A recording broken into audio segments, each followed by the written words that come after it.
ደቂ ትስኽራም ሰብኣይ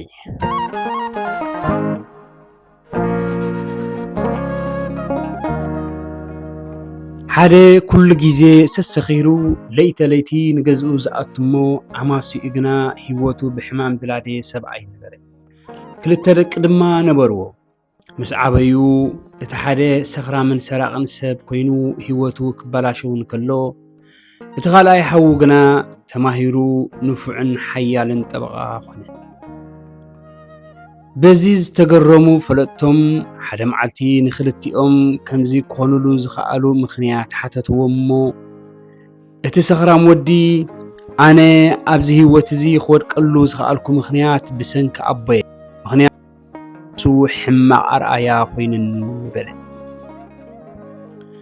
እቲ ሓዉ ድማ ኣነ ፀኒዐ ናብዚ ደረጃ እዚ ክበፅሕ ኣርኣያ ዝኾነኒ ኣቦ እዩ። ምኽንያቱ መስተ ዕውልናን ስርቅን ማዕረኽን ደይ ንሂወት ሰብ ከም ዘበላሽዎ ኣቦይ ህያው ምስክር ስለ ዝኾነኒ እዩ ኢሉ መለሰ ይበሃል።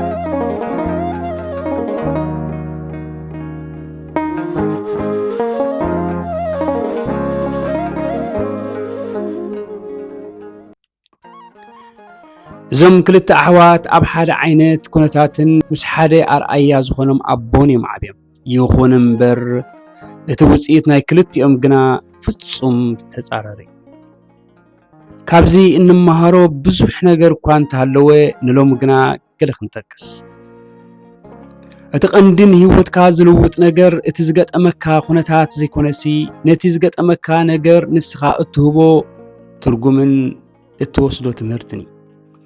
ሓደ ሰብ ንሓደ ፍጻሜ ወይ ኣጋጣሚ ከም መርገም ገይሩ ክወስዶ እንከሎ እቲ ካልእ ድማ ከም መጠንቀቕታ ገይሩ ይወስዶ እሞ መገዱ የስተኻኽለሉ። እቲ ሰኽራም ወዲ ኣነ ግዳይ ናይ ተዓብያኤ ኢሉ ሓላፍነት ካብ ርእሱ ኣውሪዱ ብትማሊኡ ክግዛእ ፈቐደ። ነዚ ዝኸውን ድማ ብቑዕ ምኽንያት ኣለዎ። እቲ ጠበቓ ዝኾነ ሓዊ ግና ንታሪኹ ከም ድሕረ ባይታ ገይሩ ደኣ እምበር ከም ናይ መወዳእታ ፍርዲ ገይሩ ኣይወስዶን። እወ እቲ ሓደ ነቦኡ ክወቕሰሉ ዝኽእል መምኽነይታ ክርኢ እንከሎ እቲ ሓደ ሓዊ ግና ክዕወተሉ ዝኽእል መምሃሪ ይረኣየሉ።